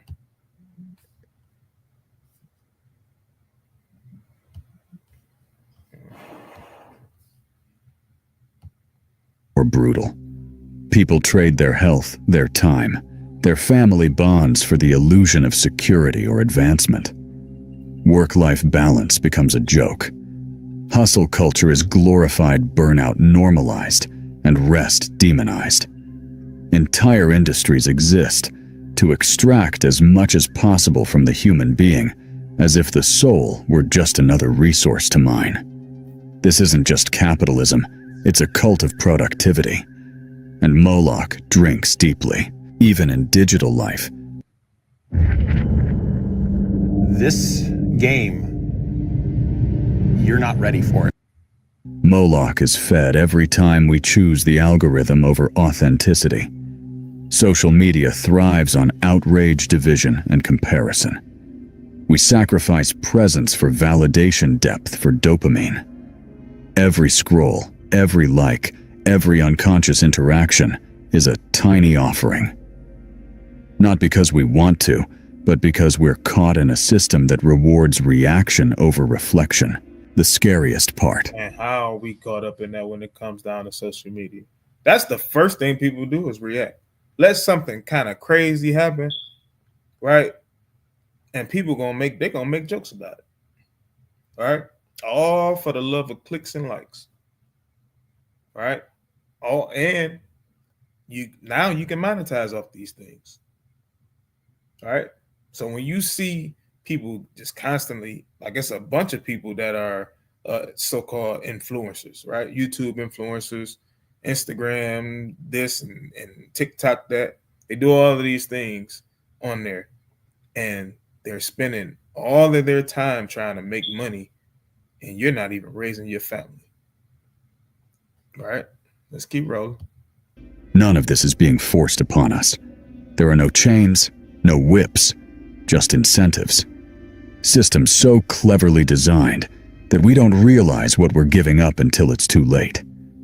This is the genius and the horror of Moloch. In the modern age, he doesn't need to demand your child. He'll settle for your attention, your time, your soul in fragments, and still we call it normal life. It might sound far-fetched, the idea that modern elites still worship an ancient god like Moloch. Surely in the age of science, satellites, and global finance, we've left behind primitive deities and blood-soaked altars. Haven't we? But perhaps that assumption is naive.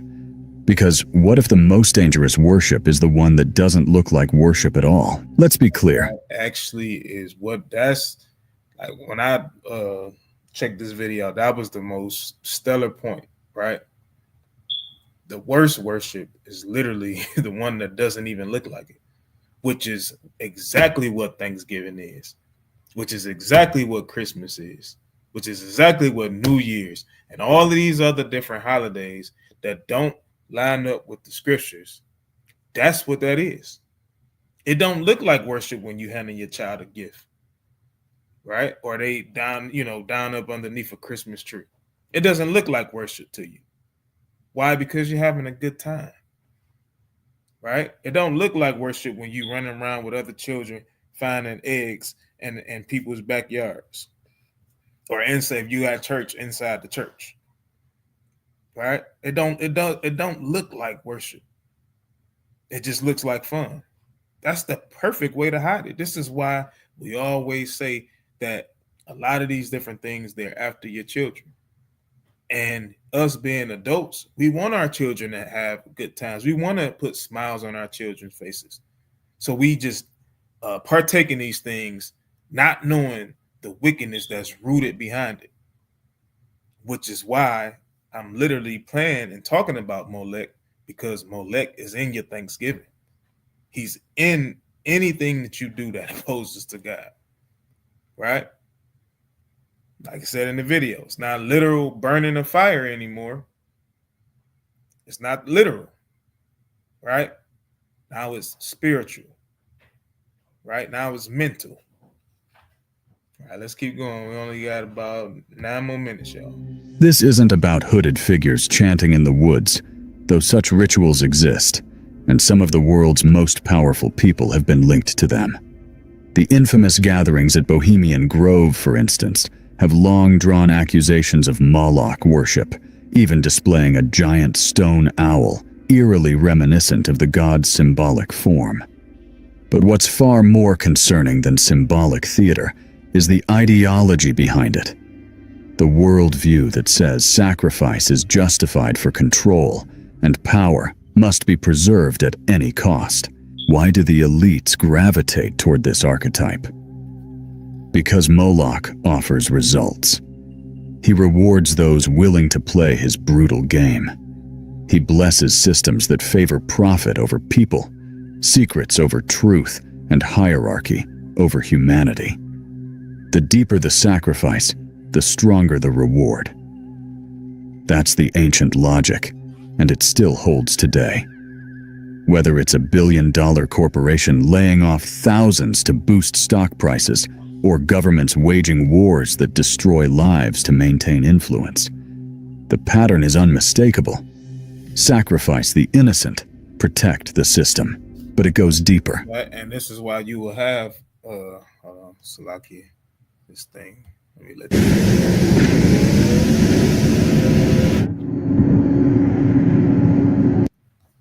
For many, this is why you will have certain people be put to death, right? You had a brother, right, that made an engine that could run off water, right? And you think once they got wind of that, they're like, nah, we got this brother got to go, right? He the only one that know how to do it. Now he got to get up out of here. You know what I'm saying? When you make probably a certain cure for certain things, right? They're gonna get you up out of there. You know what I'm saying? Especially when it goes against what they directly trying to do.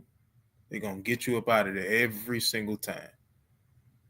Right? Whether it's on a literal level or they just gonna tarnish your name. Right? They're gonna make something up that say you did something. power, it's not just strategic, it's spiritual. Esoteric circles among the elite understand that symbols, rituals, and archetypes carry real energy. They know that what you worship, consciously or unconsciously, shapes your reality. And so they align themselves with the energy of domination consumption and fear the very essence of Moloch. Not because they're evil caricatures, but because this force works. It grants control, influence, protection at a cost. This is not a theory. It is a pattern repeated across empires, epochs, and institutions. The faces change, the costumes evolve, but the god, the force, remains the same. And the more you look, the more you see Moloch isn't just tolerated by the elite. He is their king. It's easy, even comforting, to imagine Moloch as a monster worshipped only by the elite. But that's a dangerous illusion. The truth is far more unsettling. Moloch thrives in your life too. Not because you believe in him, but because you participate in the systems he inhabits. You feed him every time you sacrifice the sacred in yourself, not in fire, but in forgetfulness. Think of how you start your day. Do you wake with stillness, intention, and presence? Or do you reach for a screen, feed your mind to the algorithm, and offer your first thoughts to digital noise? That's not neutral. That's ritual. Every unconscious act is a kind of offering. And in the modern world, the gods don't ask for blood. They ask for attention. Now think about how you treat your body. How often do you push it past exhaustion, ignore its signals, override its wisdom just to meet another deadline, or prove your worth in a system that doesn't even know your name? And this is why this is the exact reason why I teach my children, hey, don't kill yourself for no job. Don't do it. I would rather you quit, struggle for a little bit, right, than to let these people just break you down to the point where you can barely do anything. Now you're getting sick, because when you overexalt your body, right, it weakens your immune system, and now you're susceptible to anything that they're spraying in the air. And you're wondering, hey, why am I getting sick? It ain't just from the foods that you're eating. It's from the foods that you're eating, the lack of rest, right? Lack of rest is a huge reason why people get sick. And it ain't always a internal sickness, right? Something that's with your, like congestion. It's not always congestion. It could be stress, right? It could be high blood pressure, hypertension. All of these things happen when your body is overworking itself, right? So this is why we need the proper rest. This is why the Most High gave us a day of rest to begin with, because he know that, hey, some of my people going to be working hard. Some of them going to work too hard. This too is a sacrifice. Not dramatic, not violent, just consistent, slow, draining. Moloch is fed by these micro choices. Every time you trade your inner child for productivity, your dreams for stability, your values for convenience. He wins, and the trap is this. The system makes it feel normal, even noble. You're praised for being efficient, for being busy, for being available at all hours. Hey, man, we love you. Hey, man, hey, that brother Dorian always coming in for overtime, right? He coming, he don't complain about nothing, right? You praise. Tell them fools no one time. Oh, he lazy. Oh, we might have to hire somebody else. That's what starts to happen, right? They start to talk about you. But behind the applause is a God who grows stronger every time you forget what truly matters. You may not burn children at an altar, but you burn your own potential, your connection, your awareness. Perks cars are new, our gift to you, out with the old, in with the gold. And for what? A system that never loves you back. That is the genius of Moloch, to make you sacrifice willingly without ever calling it sacrifice. But once you begin to see this pattern, the spell begins to crack. You realize you are not a victim and you are not innocent. But you are powerful because you still have a choice. And notice what he said, right? When you start to recognize it, right, the system starts to crack. So now when brothers is going out to these highways and byways, telling people who they truly are, right? Now their YouTube channels is getting cut down, right? Some of them been taken to jail, right? Still not stopping. So we already know what's to come eventually. More of us is going to be taken to jail. Some of us even put to death, right? Why? Because you're starting to awaken into all of the BS that they got going on. So now you're no longer in the stores buying Thanksgiving food, right? Sales are starting to decline. You're not in the stores spending your last rent money on Christmas gifts, right? Business is going to start to decline. So this is why they don't want us to wake up our other people that are still lost in the system, right? It's nothing but the exact system that's being described right before our very eyes in this moment, y'all. You can stop feeding the machine. You can reclaim what you've given away. You can break the loop. But first, you must see it. Now that you've seen Moloch, not just in myth, but in motion, the question becomes, how do you escape him? How do you break free from a god you didn't even know you were serving? The first step is awareness. Moloch thrives in the unconscious. He feeds on your disconnection from self, from soul, from silence. Simply seeing the pattern already begins to weaken it, naming the sacrifice for what it is not. Success, not pragmatism, but spiritual abandonment, is an act of rebellion. And in today's world, clarity is resistance, but awareness alone isn't enough. You have to realign, not with fear, but with something higher. You got to realign with the Most High. That's what we got to do, right? Awareness ain't enough. Saying, hey, I believe in you, God, as our folks in Christianity say, it's not enough, right? Faith without works is dead. The ancient mystery schools, the way out of dark archetypes, was never to fight them directly, that only feeds them. The way out was to reorient your life towards sacred order, towards Sophia Logos, or divine wisdom, toward the soul's natural rhythm, toward a life that doesn't demand you burn yourself to be worthy. This doesn't mean abandoning the world. It means refusing to serve its false gods. It means asking different questions. Instead of how can I win, ask what must I protect. Instead of how can I get more, ask what can I preserve that is sacred. It's about learning to sacrifice for the soul, not to the machine. This might look like creating rather than consuming.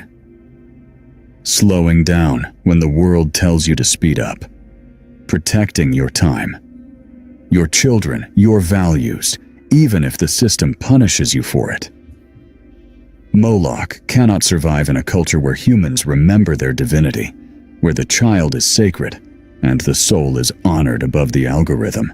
You don't have to overthrow the system to break the spell. You simply have to stop obeying its unconscious logic. One small act of intention disrupts the chain. One refusal to sacrifice your depth becomes a seed, a new order waiting to grow. The gods of fear only rule the world when we forget who we are. And you, if you're still watching this, are someone who remembers. So now we arrive at the end. All right, that's it. That's it, right? We can end video with that. All right, you wanted to add something?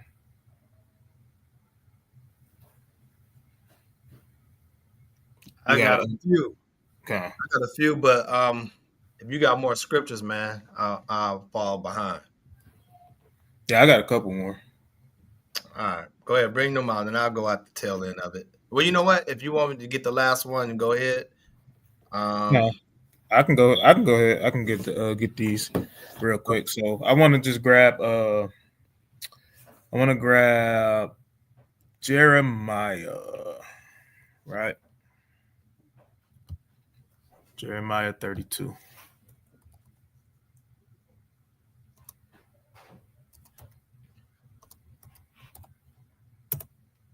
Or you can pick it up at verse 30. All right, this is the book of Jeremiah, chapter 32 and verse 30. For the children of Israel and the children of Judah have only done evil before me from their youth. For the children of Israel have only provoked me to anger, but the work of their hands, says the Lord. For this city have been to me as a provocation of my anger and of my fury from the day that they built it, even unto this day, that I should remove it before my face. All right, which is why we're in America, right? Go ahead. Because of all evil of the children of Israel and of the children of Judah, which they have done to provoke me to anger, they, their kings, their prince, their priests, and their prophets, and the men of Judah, and the inhabitants of Jerusalem. All right, so it's all of Israel, right? We pissed the Most High off, right? Keep going. And they have turned unto me the back, and not the face. Though I taught them, rising up early and teaching them, yet they have not hearkened to receive instruction. Mm-hmm. But they set their abomination in the house, which is called by my name, to defile it. Mm-hmm.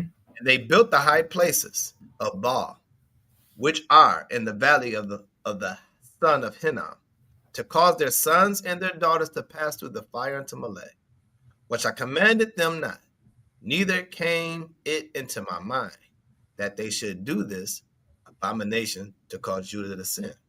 See that? So all of it, like it says, our kings, their princes, their priests, their prophets, right? They did this. They sacrificed unto Molech, right? Let's see, one of the wisest man, right? Outside of Yahushua to walk this earth, right? Let's see what he did. Because it says their kings did it, right, y'all? That's what it said. So let's go to 1 Kings, chapter 11. And we're going to pick it up, verse 6. All right, this is the book of 1 Kings, chapter 11, verse 6. And Solomon did evil in the sight of the Lord, and went not fully after the Lord, as did David his father. Go ahead. Then did Solomon build an high place of Chemosh, the abomination of Moab, and the hill that is before Jerusalem, and for Molech. And for who? And for Molech. Go ahead. The abomination of the children of Ammon. All right. So Solomon built the high place, right? A place. When you look up this word, let's look it up real quick. All right. A high place, right? All right. It just says high place, ridge, height, Bama, right? High place, mountain, high places, battlefields, high places as places of worship. This is what Solomon built. Right? He built this. So when Jeremiah says what he says, he wasn't lying to you. Did I probably didn't go back properly.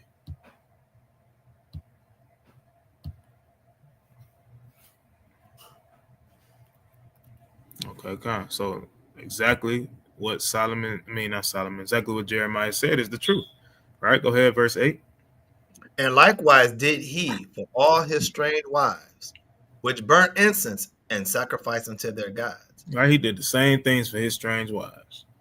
Right? Go ahead.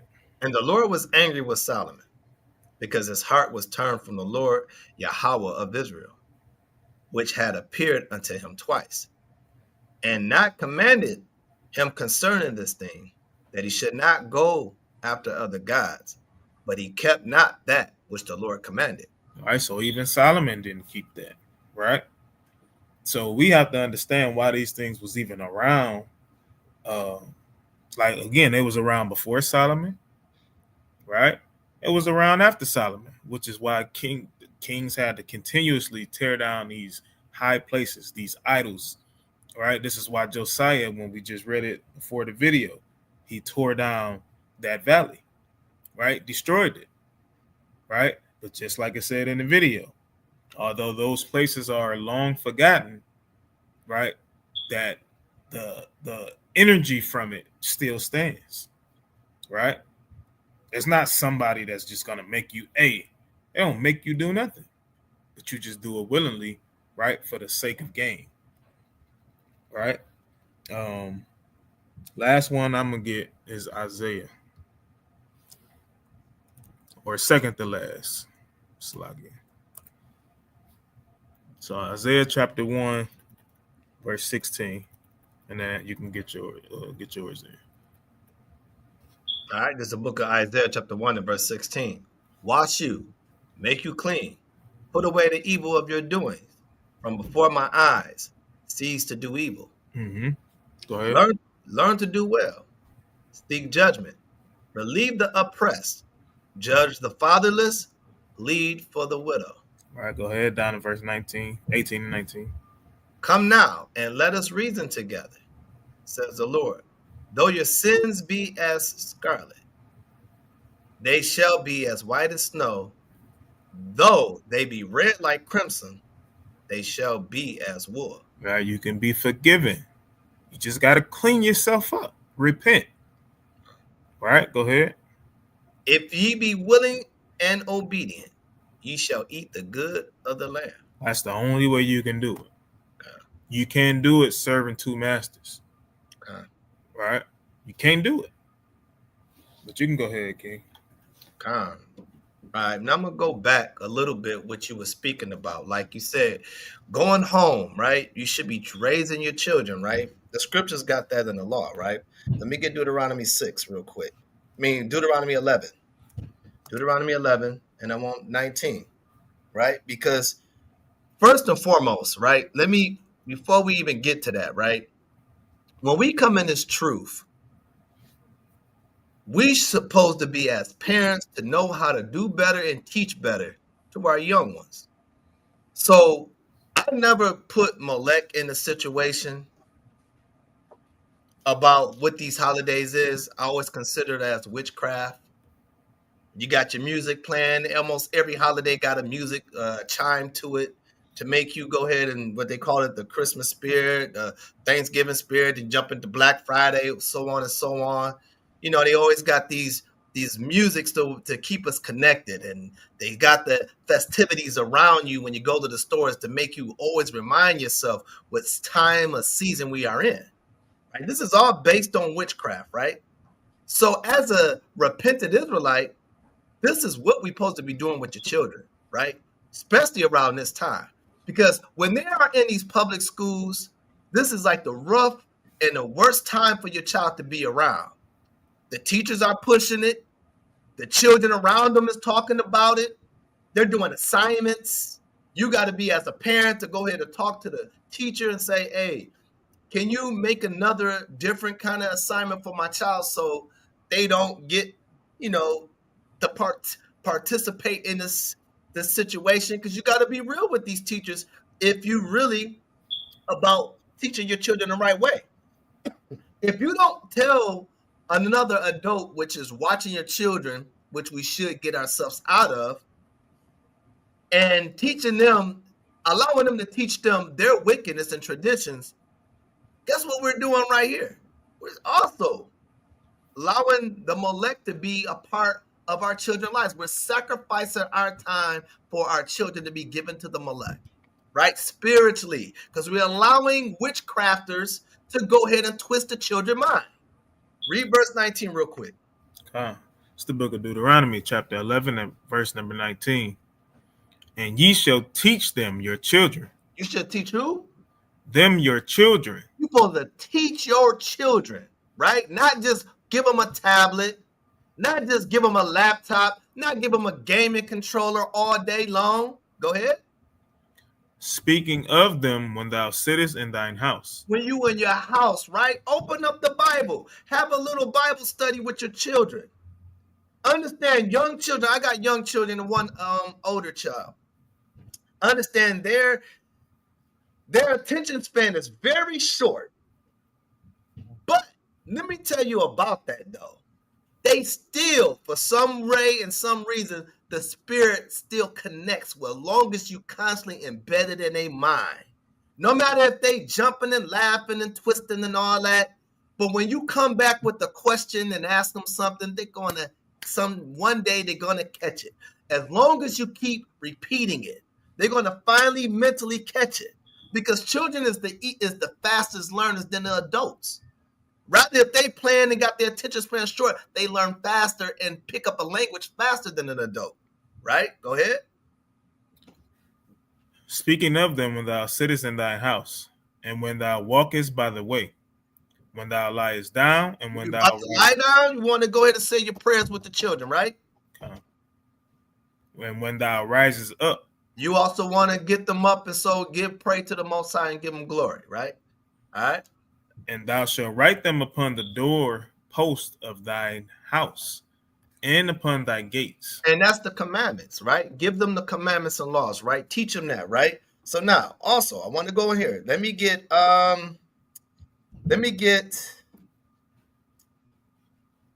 Matthew 18. Let me get Matthew 18 and 6. All right. It's the book of Matthew, chapter 18, starting at verse 6. But whoso shall offend one of these little ones which believe in me, it were better for him that a millstone were hanged about his neck, and that he were drowned in the depth of the sea. That's deep trouble, right? If you're not going to teach your child the correct way and let them know about the law, statutes, and commandments, and let them know about the truth about what's going on in today's society around this season, you offending the little ones. You are offending these little ones because you don't want to take the time and feel like they're going to ask me about 100 questions, so I don't even want to ask them that. I'm going to wait till they get a little bit older. By the time you do that, the world already got them. By the time you wait and explain what's going on, the world has already taken over. You have offended these little ones, right? Give me Ephesians chapter 6 and 4 real quick. Because as parents, we already been here before. So now, since we know better, we got to do better. Verse 4. It's the book of Ephesians, chapter 6 and verse number 4. And ye fathers, provoke not your children to wrath, but bring them up in the nurture and admonition of the Lord. Right. So the correction of the Lord, right? So you don't provoking your child to wrath, right? Not telling them when they ask you a question, what is this Thanksgiving's about? What is this Christmas about? What is this Thanksgiving about? And then they get older and then they find out the truth from someone else, and you as the parent should have been teaching them. They may get mad. How come you didn't tell me that? I was busy at school playing with Bobby, and we was changing Christmas gifts on the low key. You know what I'm saying? Like, we, as parents, it's a law to do that. In Deuteronomy 11, we have to sit down and talk to our children. Because if we don't do it, little Bobby, little Jimmy, little Ricky, all of them are going to do that for you. Miss Benson, Miss Johnson is going to do it for you. So you have to be the adult. While this time is happening, you got to act like an adult and not no scared adult, afraid that they're going to be upset of you because you're teaching your child to be doing the Most High's work and you allowing them to molest your child. You're putting your child through the molest by doing that, right? Let me get a couple more and I'm going to let it go. Let me get Colossians chapter 3 and verse 8. All right. Right? We know better now, so we got to do better, right? Okay. It's the book of Colossians chapter 3 and verse number 8. But now ye also put off all these: anger, wrath, malice, blasphemy, filthy communication out of your mouth. Filthy communication out of your mouth. That's when you come in this, like before you come in this truth, you were raised. A lot of us was raised on these wicked holidays. When they forced you or they explained to you and showed you and they talked about it, what do you want for Christmas? Let's make a Christmas list. Santa's going to come down the chimney. He's leave out the milk and leave out the cookies for him. That's filthy communication.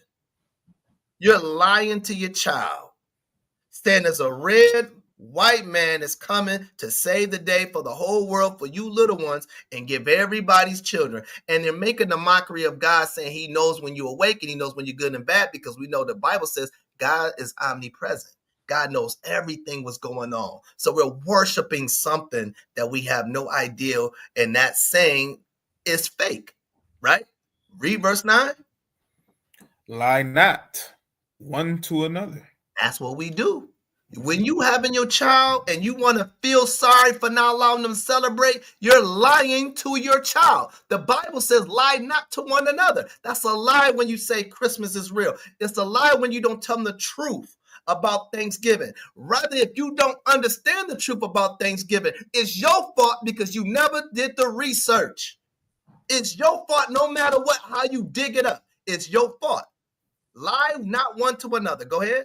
Seeing that ye have put off the old man with his deeds. Right. When you come in this truth, you tell the children of the real truth. If your child even asks you, did you used to celebrate these holidays? You should speak the truth and tell them, yes, I did. Why? And because my parents didn't know. So now, therefore, since I know better, I'm going to treat you and teach you to do better. So you got a better head start than me in life than I ever did when I was growing up. You got to encourage your child and let them know that you are the first generation to start the movement. You are that first movement to go ahead and never sacrifice to idols. You had that opportunity. Take that with a badge of honor. That's what I tell my children. Take it as a badge of honor because you are the first to do it better than me and your mom ever did. Put that confidence in them because around this time, they're looking around, they seeing all the good things that these other nations are doing that they think is good. And then you see them, you look right in their eyes and they're looking at it like, man, I want to be a part of that. And you got to read your child. You got to teach them and make sure they understand that's the way. Because when we did the old man was teaching them. But when you when you get rid of that old man, now you're teaching God's law, statutes, commandments, what he's talking about in Deuteronomy 11, right? Okay. Put on verse 10. And have put on the new man, which is renewed in knowledge after the image of him that created him. Right. That's what it is. Now we got the new understanding. We're not stupid and dead people anymore. Right? We're more courageous now for the Most High. Right? We're more bold for the Most High. Now we can stand up to the wicked and tell them, you're not going to teach my children about Christmas and Thanksgiving and Halloween. You're not going to do that. I don't care what the system is rigged for. You're not going to do that because now we have the power and the understanding to remove our children away from this stuff. You know what I'm saying? We didn't have the resources at one period of time. But now when we in this truth, we got the power to remove our children from this wickedness. You don't have your child volunteer and drawing and coloring turkeys around this time because next week is about to be hell for them. They about to be giving up the assignments with a turkey and drawing and making little cutoffs and putting turkeys over their head. For real. And then what they're gonna do? They're gonna wait to the lunchroom. When we go to lunch, we're gonna give y'all Thanksgiving dinner. We're gonna give y'all Thanksgiving lunch. We're gonna give y'all that. And we're gonna tell you, rather if it's just food, right? It's just food though. But what they're gonna do in the spirit in their mind, this is how we all come together and celebrate Thanksgiving, rather if it's not that day. They're slick. You gotta watch out for that. Okay. Right? In my last scripture, man, 1 Corinthians chapter 6 and 20. And I'm gonna land with that one. All right, it's the book of 1 Corinthians chapter 6 and verse number 20. For ye are bought with a price. Therefore, glorify Yahweh in your body and in your spirit, which are God's. That's where we at now. See, like the brother said earlier, we would have done that before Yahushua returned. Death. Simple. If you wouldn't told your child that these were wicked holidays and you didn't want to take the time to explain and you just allowed them to watch it on YouTube and you allowed them to do it at school and you don't talk to the teachers, you sacrificed your child to the Molech. You gave them away that easy because you don't want to take the time to save your children like Yahushua saved you. So guess what? Now, since we are understanding of people of understanding, we understand that without Yahushua, we're bought with a price, right? That's something that you can't trade in, you can't buy, something that you can't invest in. It's well invested. Yahushua did it all. Now, by him dying, we are bought with the price through grace now. Okay. Now, guess what? Therefore, glorify Yahweh in your body. Right now, we can remove this wickedness in our mind. Christmas, Thanksgiving, Halloween. It's no longer in our bodies now. We're not waiting for the chitlins for Christmas. We're not waiting for the ham on Christmas and Thanksgiving. We're not waiting for that day anymore. It's out of our mind. Because why? The Spirit has taken over. And the spirit of the laws of God and Yahweh and Yahushua has moved us. And we have now came into this truth. This is why we are here. So at the end of the day, remove your child. Like that's a really big thing. That Molech, I never looked at it as the Molech. I always look at it this was a time of witchcraft, which it still is. But the Molech and witchcraft, you can't tell them no different. You're still giving them up to another deity. And I land there. Well said, right? And we're gonna end it off with the perfect scripture to the one you just brought up, right? So right here, verse 2 Thessalonians chapter 2, we're gonna start at verse 13. All right, this is the book of 2 Thessalonians chapter 2 and verse 13. But we are bound to give thanks always to Yahweh for you. Brethren, beloved of the Lord, because Yahweh have from the beginning chosen you to salvation through sanctification of the Spirit and belief of the truth. Right. So this is Thanksgiving, right? This is what we give thanks for, right? You can do. Am I gonna sit here and say, hey, you don't find Thanksgiving in anybody? It's not Thanksgiving as far as eating turkey and ham and all of that crap, right?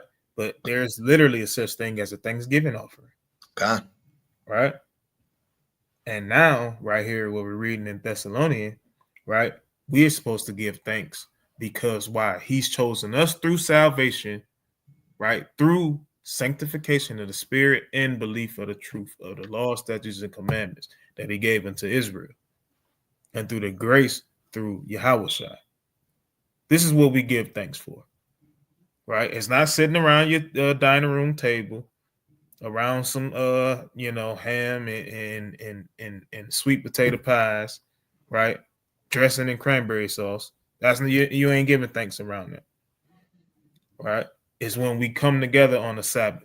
Because when we come together on Passover, we giving thanks for the grace that the Most High used Yahweh Shai to extend to us, that we still here and we're able to try to serve the Most High as best we can. Right? Go ahead, verse 14. Verse 14, whereunto he called you by our gospel to the obtaining of the glory of our Lord Hamashiach Yahushua. Okay, go ahead. Therefore, brethren, stand fast and hold the traditions which ye have been taught. See that? Hold the traditions that we have been taught. It's not talking about Thanksgiving, Christmas, and Easter. It's literally talking about the law, statutes, and commandments. Because this is what Paul was even brought up in that, right? He didn't have the understanding of Christ per se until it was given to him. But at the end of the day, he was brought up in that. So he's saying hold the traditions that we've been taught. Go ahead. Whether by word or our epistle. Right. So whether you've actually had the word, right, the law, the Torah, right, or whether you learning it through our epistles. Because all we're doing is just quoting what's in the Old Testament. So we're just bringing it up into modern times. Right? Go ahead. Now our Lord, Hamashiach Yahushua himself and Yahweh, even our Father, which have loved us, and have given us everlasting consolation and good hope through grace, comfort your hearts and establish you in every good word and work. Right. So this should be comforting unto us. Right. We should no longer want to give our children over to the Molech, right? Over to any deity other than, and I'm not going to even say that, right? I'm not going to call Yahweh Shai a deity, right? But at the end of the day, you know, just because I believe that term is just kind of watered down, so I won't call him that, you know, but at the end of the day, man, I hope this was definitely edifying to y'all. It was definitely edifying to me when I was done putting it together. And I'm like, man, I never looked at it that way. You know what I'm saying? I never knew you can actually tie the Molech into anything that you're doing. Right? It's not just specific on holidays. You know what I'm saying? But at the end of the day, hey, all praises to the Most High for using me as a vessel to get this message out there. And I hope it was very edifying to the people. Right? So, yeah, with that, that's it. You know what I'm saying? That's it. Y'all can see the ticker at the bottom, right? If y'all want to get in contact with us, best way right now is to email us at loidetroit12@gmail.com. Right. We also have the Lions of Israel website that you can definitely check out to see when the feast days are. Right. You can there's different books and stuff on there. People have businesses. You can definitely look those things up as well. And then even if you wanted to donate, right, you can donate through that website. And then to donate directly to the Detroit camp, our Cash App is $LOI Detroit. So we definitely appreciate the donations that we've even been receiving. You know, it definitely goes a long way, and you know, to help a lot of people, right? So you can go ahead and get the last word, King. Well, yeah, good lesson. Definitely edifying. And always look at it like this. When you put your heart and spirit and mind into it, it's always edification. Rather, if you have 500 people online listening in and you touch one, that's all it was meant for. Wow. Most High never uses his work in vain for anything. So we know it was edifying no matter what, because it's true and the scriptures based and backed up in the scriptures. You know, so I just want to say again, good lesson. And all praise to the Most High. I definitely learned something about the Molech. And all praise to the Most High. That's right. All praise to the Most High, man. Well, y'all brothers and sisters, hey, enjoy this Sabbath, this beautiful Sabbath.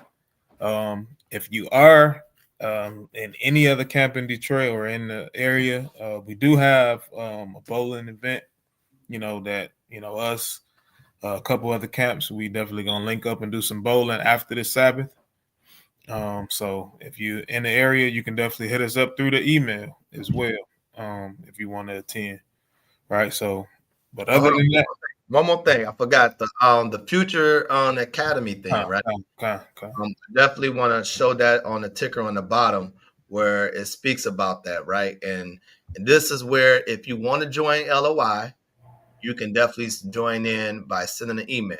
So you're sending it at joinloi@49gmail.com. It's called the Next Future Leaders Academy. It will start January 4th, 2026. And if you want to enroll, you got to email it at, again, joinloi149@gmail.com or visit the website. Now, if you are in our city or the local city that's in New York or New Jersey or whatever, please mention your name and your email so we understand who you are. Especially right now, like in Detroit, if you got anybody that wants to join the Detroit camp, you got to still deal with the headquarters, which is at what we just gave the email to at joinloi149@gmail.com. And they'll acknowledge you through your email. You do a 4-month course, and you can definitely, if you want to join in, you can go ahead and come to the Passover, and if you want to be admitted in, hey, there we go. We were looking for people, and people want to come in. Hey, we're coming in and trying to get the work in. That's what it's made about. We're not looking for people to come in and just sit around and not do anything. We're looking for people to put the work in. The more work we do, the faster we get out of here. You know what I'm saying? So, and you can give people edification through whatever knowledge you have that's taught by the scriptures, and it's all connected with LOI. Okay. That's right. Many hands make light work. All right. Shalom. All right. So shalom, y'all. Shalom, y'all.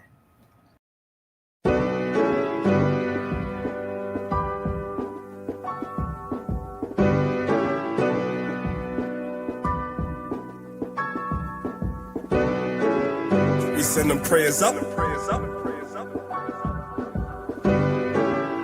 And then the blessings come down. Yeah. I pray material things never blind me. I pray all this fake love will never find me. I pray I don't have fear for any other man. What I pray for the most is that you understand. I pray material things never blind me. I pray all this fake love will never find me. I pray I don't have fear for any other man. And what I pray for the most is that you understand. If you say you're a king, you gotta have the standards. I say that I pray when I don't have the answers. Don't know the way, then prayer has to come in. It's okay to pray and don't ask for nothing. Ready for war, but I pray for peace. Know the book says, don't let your prayers cease. Pray for the strength to pray for enemies. Pray to forget these childhood memories. Put on these size 11s, it's the wrong shoes any day. Cowboys team, man, you're gonna lose anyway. Don't come for me, sorry, I don't got a team. Can't be MLK if I never said I got a dream. I pray to Yahweh that he bless you. I pray that you pass, cause life will test you. I pray on the days that things are stressful. Remember, Israel to God is something special. I pray material things never blind me. I pray all this fake love will never find me. I pray I don't have fear for any other man. What I pray for the most is that you understand. I pray material things never blind me. I pray all this fake love will never find me. I pray I don't have fear for any other man. And what I pray for the most is that you understand. Yahweh Shah came so he could feed his people. Solomon prayed that he could lead his people. Wise as he was, he didn't see the evil. I pray for the day Yahweh frees the people. Babylon the Great breaking all walls down. Kanye's song, when it all falls down. I pray every day, that's a part of me, that we all celebrate like classic R&B. Cool in this gang, there's so many speakers. I pray that you learn, we have so many teachers. I pray for the kingdom, cause it needs to come. I pray for Isaiah 14:1. Always be thankful, what my lady said. Don't ask for much, just my daily bread. I pray on the days that things are stressful. Remember, Israel to God is something special. I pray material things never blind me. I pray all this fake love will never find me. I pray I don't have fear for any other man. What I pray for the most is that you understand. I pray material things never blind me. I pray all this fake love will never find me. I pray I don't have fear for any other man. And what I pray for the most is that you understand. We send the prayers up, and then the blessings come down. Prayer's your weapon, y'all. Make sure you pray every single day. Don't just ask for things, but pray to the Most High to deliver us.